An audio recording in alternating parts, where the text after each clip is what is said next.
in a way that film is not. As much as I love film, I love theater far more, and it's far more ephemeral.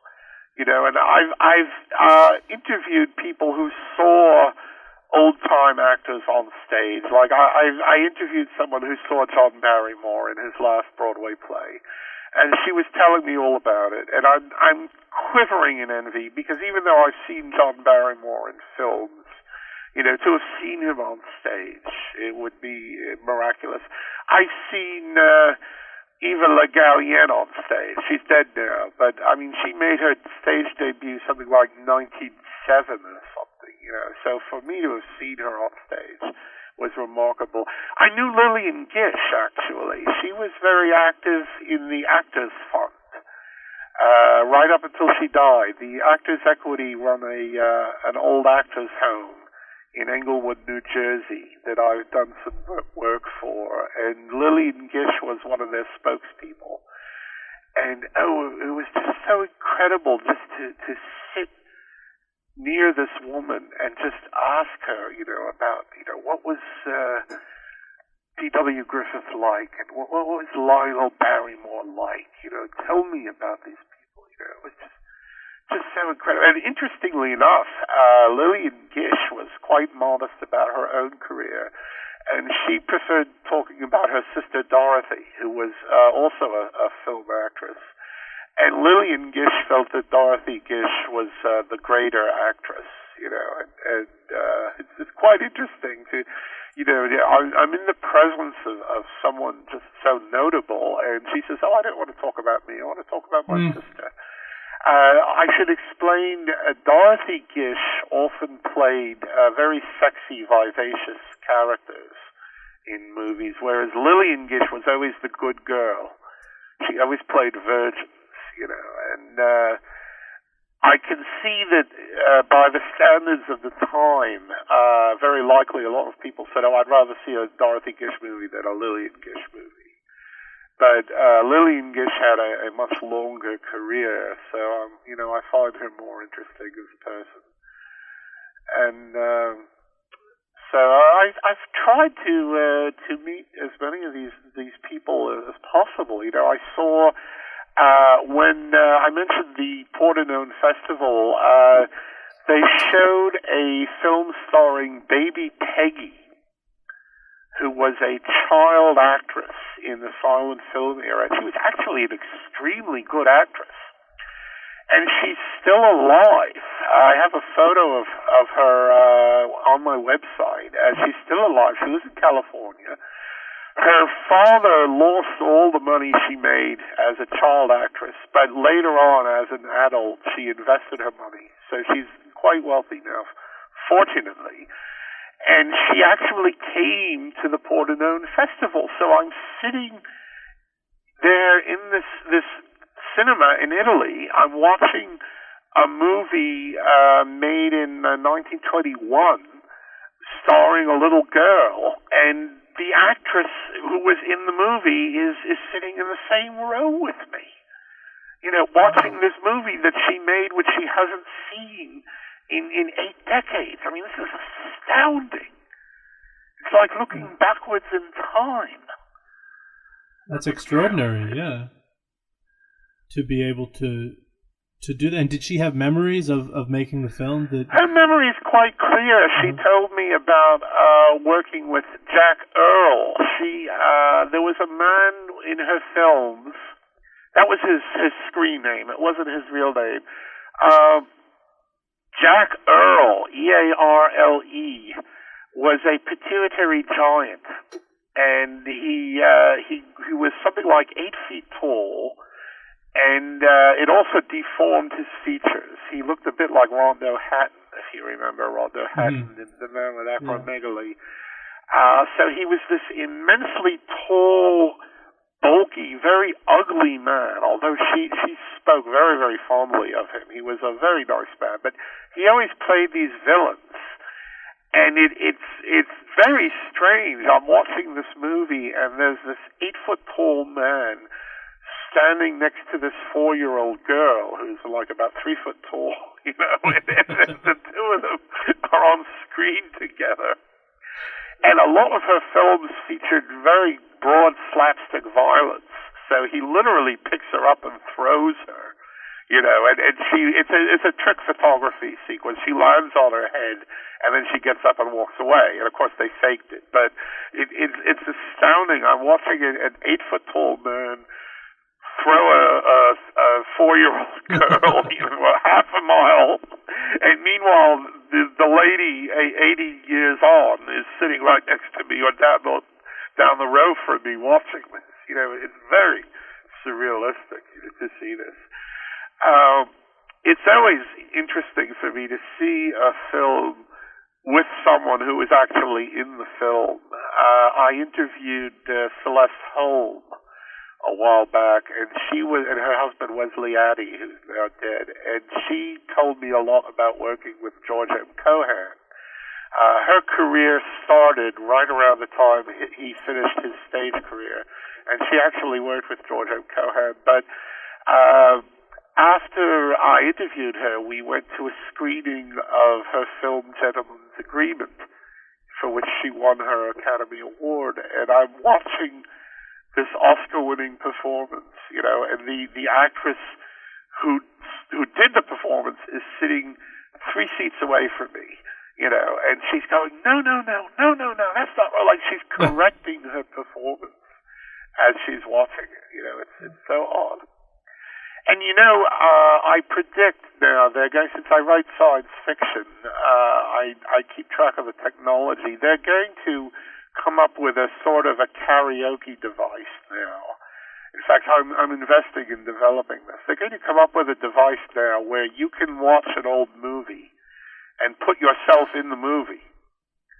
Like, instead of watching North by Northwest starring Cary Grant, you can watch North by Northwest starring Charles Berman, and you will be hanging off Mount Rushmore, etc. And you can not only do that, you can also edit the movie. So, for example, if you want the hero to get shot at the end rather than get away, you can change the movie. They're going to be doing all this, I guarantee it. And it'll be even more popular than what they've got already. Movies are just constantly evolving. Well, yeah, and that's I think going to develop in 3D is very popular now. So I think if people are immersed even in that, and then a kind of virtual reality like you're describing. Well, I just hope they don't gimmick it up. Like you've seen those horrible 3D movies from the 50s where they're always chucking things at the House on Haunted Hill, Robot Monster. Paddleballs, I very much enjoyed one of the films I reviewed for IMDb was called Inferno, starring Robert Ryan and Rhonda Fleming. And I actually had a chance to see it in 3D in LA, and I'm wearing those cardboard glasses. Inferno is brilliant because it's about a man trapped in the desert with a broken leg, and he's fighting to stay alive. And rather than chucking things at the screen, although they do a little bit of that in the movie, they actually draw you into this vista. They use the 3D to create depth, pulling the viewer into the image rather than throwing things out of the image, like most 3D movies have done. And I would love to see more films do that sort of thing. It's just so impressive when they do that. Yeah, well, I found a lot of the films where they have people reaching at things through the screen or something like that it looks very forced when you don't watch the 3D version of it. Yes. I mentioned Harold Lloyd's last silent film, Speedy. I'm going to correct that, and I have a little story related to that. Okay. I was fortunate to meet Harold Lloyd when he visited BFI back in the 60s, and I didn't really get to speak with him. I was just one of the group of people who met him, and he was very, very nice. But he told a story about how he had made right after Speedy, his next film was cried Welcome Danger. Mm-hmm. with Charles Middleton as the villain, the man who later played Ming the Merciless. And he shot the whole film as a silent. So when I said Speedy was his last silent, I actually mean it was his last film released as a silent. He shot Welcome Danger as a silent, and then he previewed it. And it ran on the same bill as a short comedy that had sound effects. This was in the late 20s. And to the audience, sound was this incredible novelty. And he was recalling this for us, 40 years later. Almost 40 years later. He was very bitter about it. He said, somebody poured ice into a glass of water and it tinkled and the audience laughed. Somebody opened the door and the door squeaked and the audience laughed. And then after they laughed at this short film, he screened Welcome Danger. And the audience just sat through it because it didn't talk. Therefore they weren't interested. Everything had to talk now. So he actually went back to his studio and he reshot the whole film, Welcome Danger, as a talkie and released it as a talkie. And there's a very interesting scene in there. Lloyd did a lot of films with a comedian named Noah Young, who is unfortunately forgotten now. He was a Hal Roach comedian. He was a supporting comedian. He was never a star. He was a second banana. There's a scene in the sound version of Welcome Danger where Harold Lloyd and Noah Young are in the cellar, and the lights go out. And they're yelling at each other in the dark, and the screen is totally black. You don't see anything happening at all. You just hear these two actors yelling at each other. And it goes on for a couple of minutes. And I'm watching this, and it's very obvious what's going on here. That Lloyd, this is a very early talking picture. Lloyd is obviously telling the audience, you want sound, do you? So here we go. Radio movies, radio pictures. From now on, you want to go to a movie. So he's just flinging voices at the audience, and there's no image at all. It's funny, ironically. It's not the scene in the movie itself is not especially funny, but in the context of what he's saying, it's quite funny. So this is one of the things that fascinates me about film is that it's the only art form that it has to keep reinventing itself and evolving. Nowadays, they can do anything in a film. There's a great book about screenwriting by William Goldman. He wrote so many famous films. He wrote Butch Cassidy and the Sundance Kid. He wrote a lot of great films. He wrote this book, Adventures in the Screen Trade, back in the 70s. And he's saying, well, if you want to write a movie, you have to accept that there are certain things you can't do. And then he describes a scene where there's a couple walking through Central Park, and all of a sudden all the animals escape from Central Park Zoo, and they're stampeding through the park, and he says, now the screenwriter is writing this scene, and he says, this is a great scene because we got elephants and giraffes and lions, and they're running, and it's a great movie. But he says, actually, this is a terrible scene because you write the screenplay and you try to sell it to a producer, and the producer is going to look at it and say, how the hell am I going to rent all those animals and get the insurance and post the bond, and, et cetera, et cetera. So when William Goldman wrote this book in the 1970s, he was saying there are certain things one can't do in a movie. It's just not possible. But thanks to CGI and all this high tech, there is now nothing that can't be done in a movie. Imagine if someone had tried to make Lord of the Rings back. I recall I was living in Britain in the 60s when Lord of the Rings was so popular. If someone had tried to make Lord of the Rings as a film in 1968, it would have been horrible. And then now Peter Jackson can do it with CGI in New Zealand, and it's brilliant, and we're lucky to live in this era where people can do this. I had a very sad experience. I go to the World Science Fiction Convention every year, or try to go every year, And it's in a different city every year. And in 1981, it was in Chicago, or maybe it was 82. No, I'm sorry, 81, it was in Denver. 1982, it was in Chicago. And the Muppets fellow was I forget his name. I've actually met him. The man who invented the Muppets was one of Jim Henson. Pardon? Jim Henson? Oh, of course, yeah. Yes. I had actually met him. Of course he's dead now. Jim Henson. He spoke there, yes. But they also showed a lot of old German silent films at that convention. And Raiders of the Lost Ark had just come out. And I'm sitting in an audience full of people they actually showed Raiders of the Lost Ark at the convention also. I'm sitting in a room full of people who have just seen Raiders of the Lost Ark, and most of them are in their 20s, and they're quite jaded. And they just saw all these brilliant special effects, and they love this movie. Now, in the same auditorium, they start showing The Cabinet of Dr. Caligari, which is one of my all-time favorite movies. And it was made in Germany, in the early teens. By the way, there was the same cameraman, believe it or not.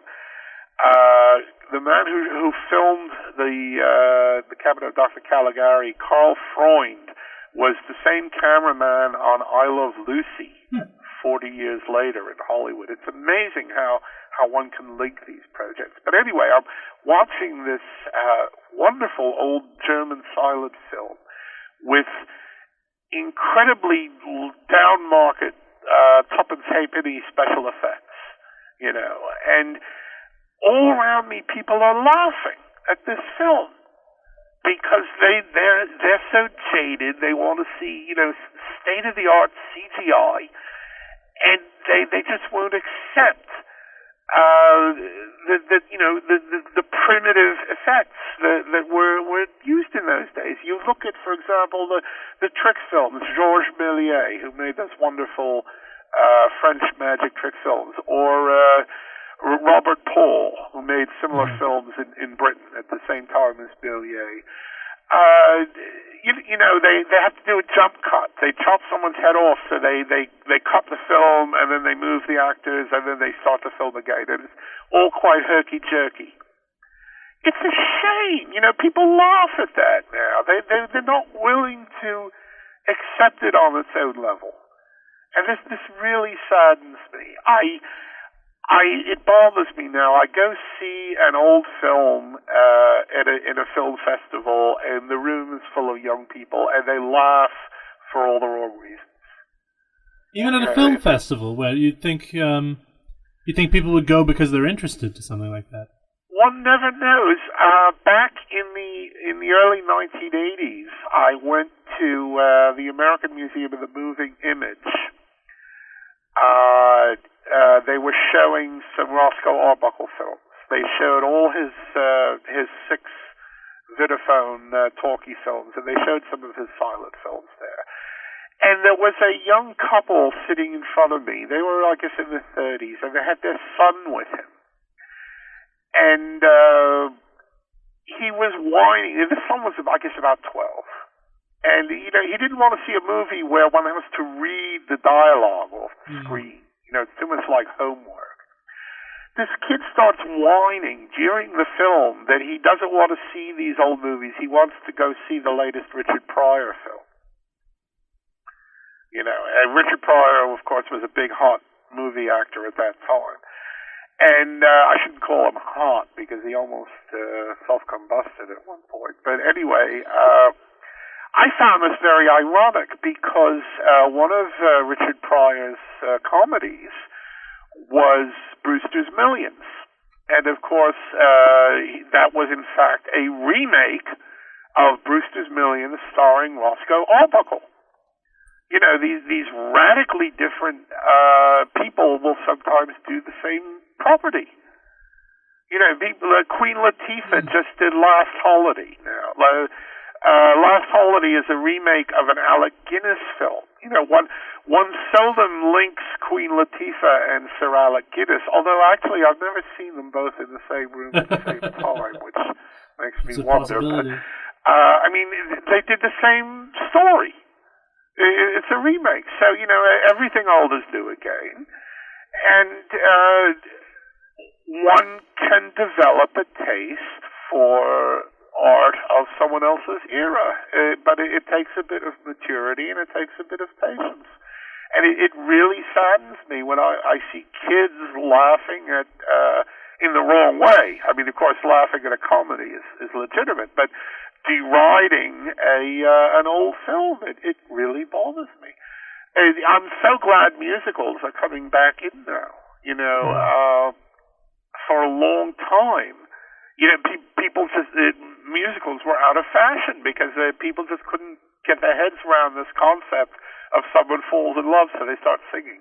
Chicago. If you saw the film version of Chicago, the musical version, there was actually three film versions. But if you saw the musical version of Chicago, they had to make everything into a fantasy. That Renee Zellweger is imagining all this because they just couldn't get the audience to accept people singing in a movie. That bothers me so much that people have that attitude. It's meanwhile they go see something Crouching Dragon, Hidden Tiger, or some rubbish like that. Where people jump through the air. I mean, that's well, I shouldn't call it rubbish. It's just something I'm not personally fond of. But they accept these devices. But what's going to happen now? We're going to have films by consensus, where 500 people go see the same movie, and they all have buttons on their armrest. And every time there's a decision to be made in the movie, everybody presses a button. And does the hero turn and fight, or does he run away, or and everybody will push buttons, and the movie will unfold as the audience vote, and you'll have to see the same movie several times in order to see all the various alternatives. What you spoke about remakes reminded me of Brendan Fraser remaking Peter Cook and Dudley Moore. Oh, Bedazzled. Yeah. Oh, yes. I actually knew Cook and Moore. It's brilliant. Peter Cook was a brilliant man. Unfortunately, he had a drinking problem. He's dead now, so anything I say is all right. I mean, everyone loved him, but he drank. Bedazzled was shot by what's his name, Stanley Donen, and I've never actually spoken with him, but I've been in the same room with him. Bedazzled, I thought the original movie was brilliant, and then I saw the remake. It just wasn't there, despite Liz Hurley and so on. I mean, there were nice things in it. It just wasn't nearly so good. Yeah, I think they tried to capture something that they couldn't, I guess. When you spoke about some of these big budget movies, sometimes it seems like, as you were saying, that live energy of the theater wasn't there. Do you sometimes find that a way to see some of these actors that we can't see anymore with that live energy is with the old time radio and early television productions that were live on Kinescope, or the radio productions that were all put out live? I'm somewhat less interested in old television for some reason. I don't watch as much television as I do plays and films, and it's not snobbery. It's just one can't see everything.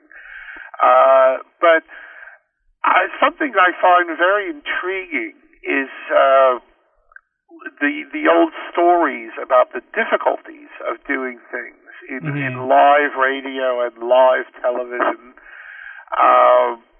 I knew someone who was a props man in early television, and they had a scene where the lovers are supposed to be sitting on the seashore, and they're in the sand, and there's the waves are coming in every few seconds. And because this was actually done in the early days of live television, they had to do it in a studio.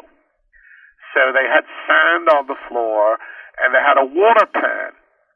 And it was just a little tiny bit of water in one corner of the screen, and there was a stagehand off camera, and every few seconds he would wave his hand in the water to make the water ripple as if it was the ocean.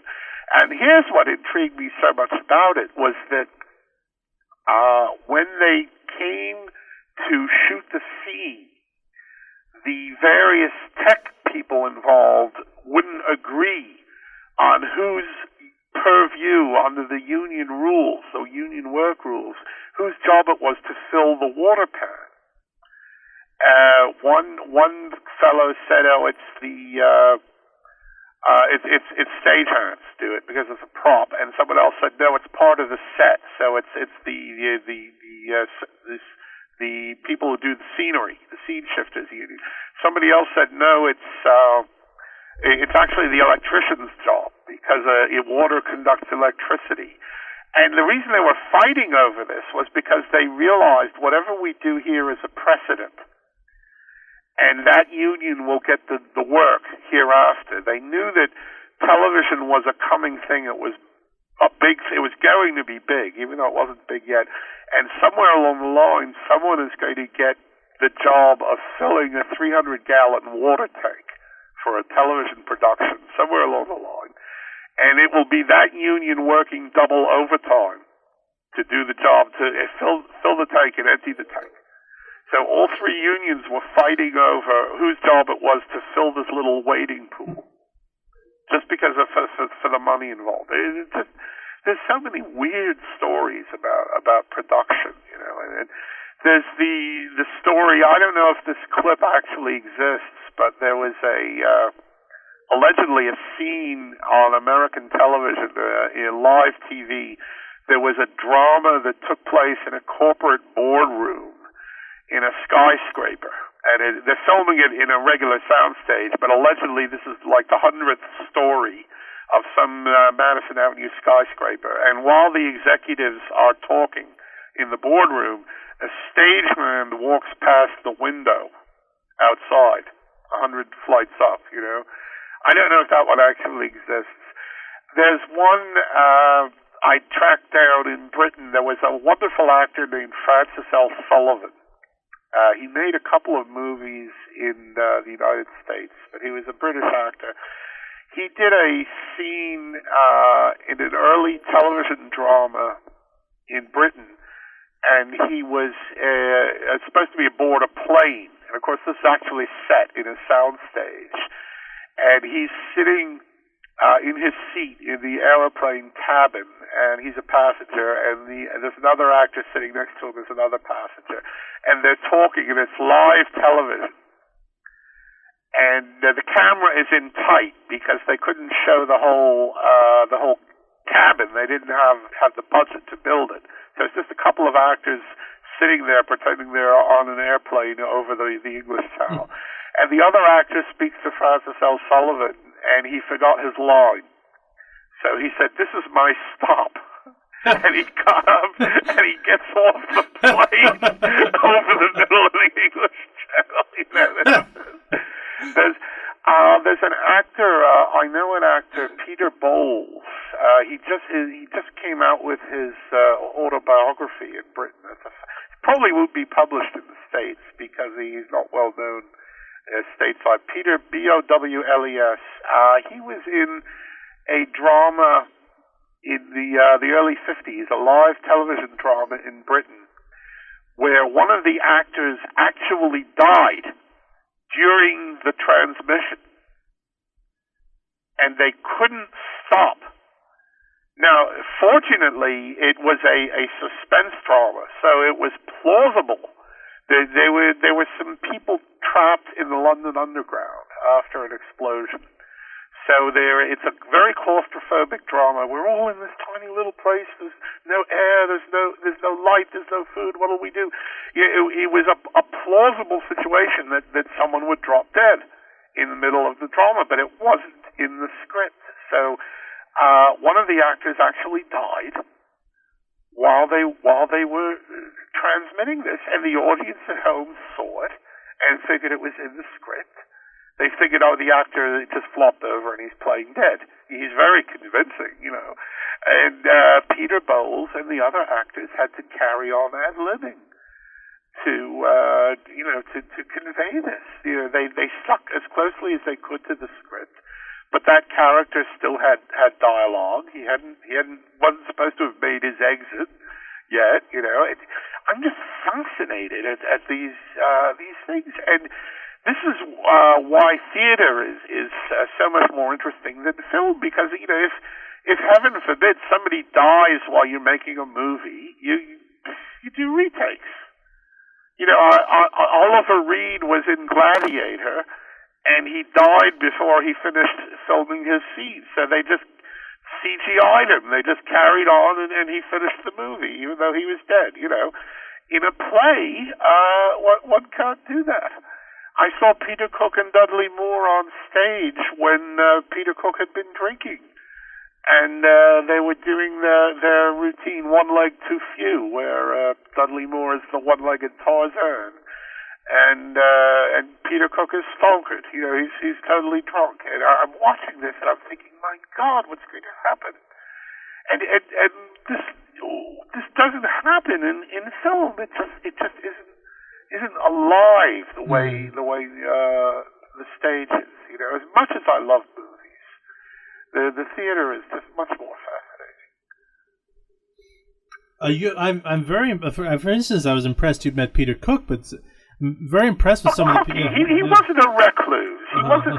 See, I would be very impressed if I met someone who met, say, J.D. Salinger, or Ambrose Bierce, or someone who goes out of their way to be inaccessible. But Peter Cook was a very public man. He had many friends. He was actually a beloved man. Everyone called him Cookie. He wasn't that difficult to meet. He used to eat lunch at a very nice restaurant in London. I hesitate to say the name of this restaurant. It's called the Gay Hussar. Mm-hmm. And I'm sure quite a few people will jump to the wrong conclusion, with his name like the Gay Hussar, but he would sit there and he'd hold court and he would just improvise these brilliant comedic monologues. He wasn't that difficult a man to meet. Who were some of the people that you were most pleased you got the opportunity to meet of all the? Well, I'll tell you one. I'm disappointed that I did not get a chance to meet. Colleen Moore was an American silent film actress. She came from a well-to-do family. Her uncle was Walter Howie, who was a very important Chicago newspaper man. And if you've ever seen the movie His Girl Friday, where Cary Grant plays the newspaper editor, the character he plays, Walter Burns, is actually based on Walter Howie. So she came from a good family, and she invested her money. And when she was elderly, she had a home in Britain, and she spent some time in Britain. And I had a chance to meet her. I knew someone who knew her. And he said, I'm going to go see Colleen Moore. Would you like to come along? I'll introduce you. And I was dating some lady at the time, and I was a much younger, randier fellow, and my sex life was more important to me than meeting elderly actresses. So I was dating some lady, and I had expectations for that evening, and I said, no, I'll pass it up. And that lady and I broke off the affair, a week or so later, so it wasn't really worth it. But I passed up a chance to meet Colleen Moore, and whenever I see a Colleen Moore film, I'm a little bit saddened that I could have met her and I didn't.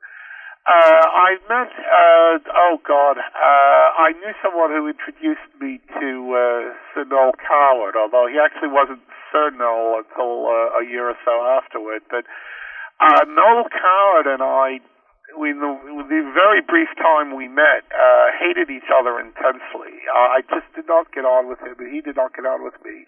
And then I happened to notice, this was at the Hotel Savoy, where he had rooms, I happened to notice he had some books on the shelf by E. Nesbit, who was a children's author from early in the 20th century. I mentioned her in a novel I wrote. She shows up as a character. I wrote a novel called The Woman Between the Worlds that takes place in 1898, and she was in it. But anyway, I had read E. Nesbit's novels, and I said to Noel Coward, "Oh, have you got this?" And it turned out he was her favorite. No, she was his favorite novelist. So in a few minutes, I only met him for about an hour or so, but in a few minutes we had a very warm discussion about E. Nesbit, whom we both liked so much, and then I never saw the man again.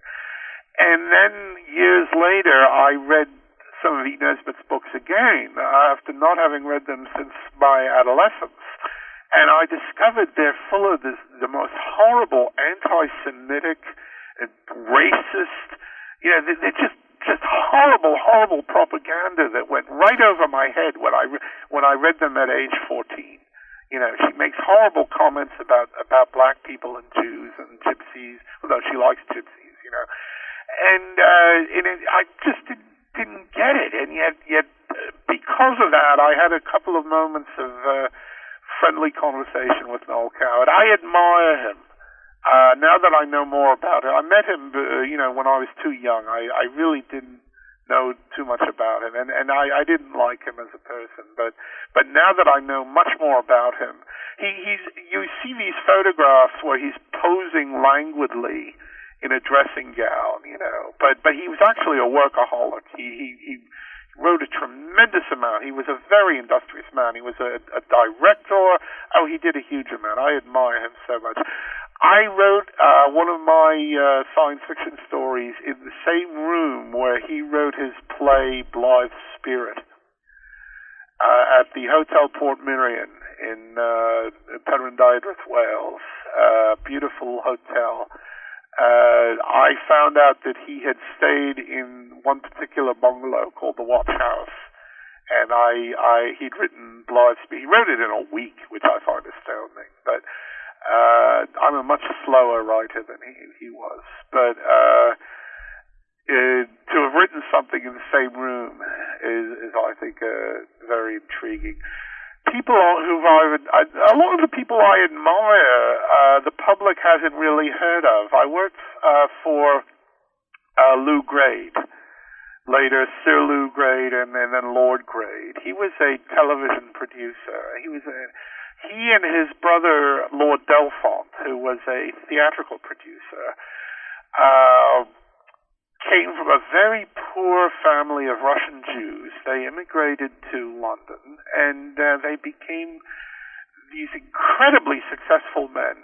Lord Grade in television and Lord Delfont in theater. In fact, I should tell your listeners, I sent you a photo of Laurel and Hardy performing on stage at the Glasgow Empire in the 50s. Lord Delfont was the producer of that, their music hall tour. Bernard Delfont, yes. So I had met Lord Delfont, and I worked for his brother, Lord Grade. I shouldn't drop these titles. When I worked for him, he was plain old Lou Grade, but he became Sir Lou, and then he became Lord Grade. So I shouldn't be calling him Lord Grade. But anyway, I met his brother, Lord Delfont, and Lord Delfont told me about having hired, or rather having engaged, Laurel and Hardy to perform in the Empire Circuit in the last dying days of the British equivalent of vaudeville. So it's something rather infuriating. I very often will seek out a person, a former actor or writer or someone, not for what they did, but because of someone else whom they worked with. And they usually want to talk about their own careers. And I want to ask them about this other person that they work with, and it's quite frustrating. Sometimes it works quite well. I met Kitty Carlisle, and unfortunately, for the last 20, 30 years of her life, she kept running into people that the only thing they knew about her was that she was in A Night at the Opera with the Marx Brothers. And she spent 30 years fending off people who asked her, what was it like working with the Marx Brothers here? And she didn't care. She had her own career. Her husband, Morse Hart, was an incredibly important theater director and playwright. I mentioned Gentleman's Agreement, the movie. He wrote Gentleman's Agreement. Oh. So when I met Kitty Carlisle, hello? Yes, I'm still here. You're still there, yes. When I met her, she didn't want to give a damn about the Morse brothers. She wanted to talk about her own career and her... Oh, there it goes again. Oh, well, I'm still here. I can still hear you. Reels or something. Well, I'm not sure. I can still hear you fine. Maybe something made a noise in the... Well done. Anyway, I'll tell you and your readers one of my secrets here, since I am a journalist. When I get a chance to interview someone, a celebrity or whatever, I do a bit of research. I swat up on their career, and there's always one question that they've been asked 5,000 times. Mm-hmm. And if you walk in the door and you ask them that question, then the eyes glaze over. You know, I always try to find out something about this person that they wish the public knew more about. Mm. That everyone who's seen the hit movie they were in, but they had this one special little project that was their dream project, and they worked so hard on it, and it flopped, and nobody got to see it. You know, of course, it varies depending on who the person is. You know, but I always try to find out that there's this one special film. You know that, for example. If you go see a Robin Williams movie, in every one of his movies, he's got the line, "Seize the day." He always bungs it in there someplace. He was involved in a very low-budget film that almost nobody has seen called "Seize the Day." And he loves to talk about that film. He doesn't want to talk about Mork and Mindy. you know, so if you want to interview Robin Williams and you want a nice, long, intimate interview where he really gets into something, you know, that hasn't been recycled 100 times, don't ask him about Mork and Mindy, ask him about Seize the Day. I asked Kitty Carlisle about her early opera career. Believe it or not, she started out in trouser roles, which is what we call it when a female singer in an opera plays a male role. She actually began as a male impersonator. You know, so so she was delighted to talk to me about that. She didn't want to talk about Groucho. The other one, just recently, I'm a member of the Dramatists Guild, and I was at a Dramatists Guild benefit recently, and James Earl Jones was there. So rather than asking him about, you know, what's it like being Darth Vader, you know, or some question, you know, everybody's talked about, his very first film, maybe you knew this, he had a very small role in Dr. Strangelove as the bombardier on the plane with Slim Pickens. And he shot this in England, actually, even though it was an American crew in the film. It was actually shot in England. And so I asked him about filming Dr. Strangelove for Stanley Kubrick. And it turns out nobody had ever asked James Earl Jones about this movie, because when he made it, he wasn't famous. So nobody wanted to ask him about it. They would ask someone else. Then by the time he was famous, he was well known for other roles, so nobody ever got round to asking him about it. So his eyes lit up, and he said, nobody ever asked me, and he started telling me all these things about it. So if you want to meet celebrities, and if you want them to open up to you, I shouldn't say celebrities, if you want to interview, artists or creative people who have done something significant, and even if they're not famous, and you want them to open up, and you want them to tell you the stories that haven't been told 9,000 times, do a bit of research, do some homework, and find out there's always one project they worked on that they would love to talk about that no one ever asks them about. So just avoid the beaten path and go into the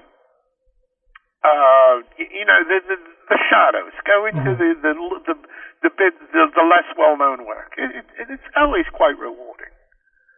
So among those things that you've asked about lesser known projects to draw people out, what are there any scoops that you've gotten that you're especially proud of there? Well, one thing I did, yes, in fact, I mentioned this on my website. I met, well, let me get back to the Marx Brothers for a moment. You may recall Harpo used to do something in his films. He would pull this horrible, grotesque face. Mm-hmm. With his eyes crossed and his tongue bulging out, etc. It was fairly well known that he called this a gookie, and he had mentioned in his ghostwritten autobiography, Harpo Speaks, which was actually written by Roland Barber. He mentioned in Harpo Speaks that when he was a boy, there was a cigar roller in his Yorkville neighborhood named Gookie. And he would try to roll cigars, and his face would distort like that. And Harpo, as a boy, would imitate that face, and he would bang on the window and make that face, and the cigar roller would chase him away.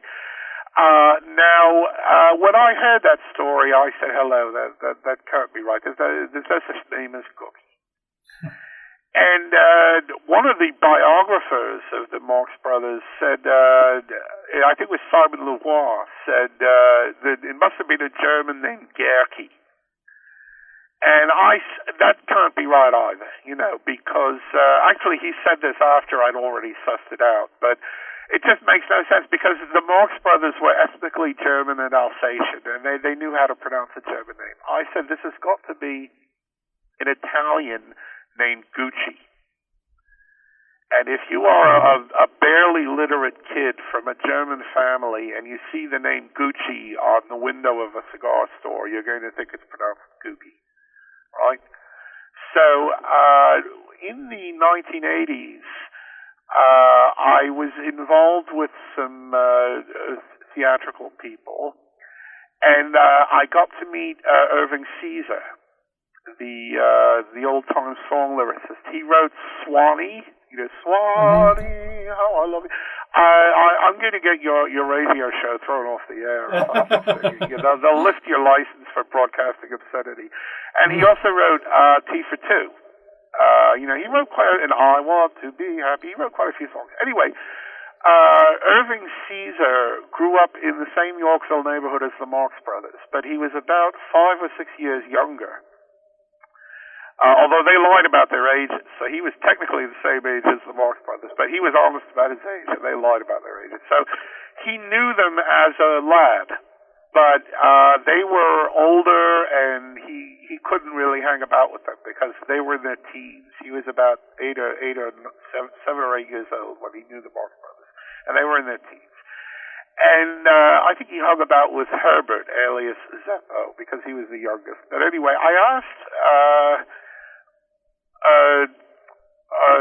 Irving Caesar, I said to him, was there by any chance a cigar shop owned by a man named Gucci? And he said, yes, I remember that. And he told me the rough location. He couldn't remember the precise address, but he recalled which street it was on and so forth. And I went and I checked. I went to the Museum of New York, which is quite an interesting place, and I went and checked the old records.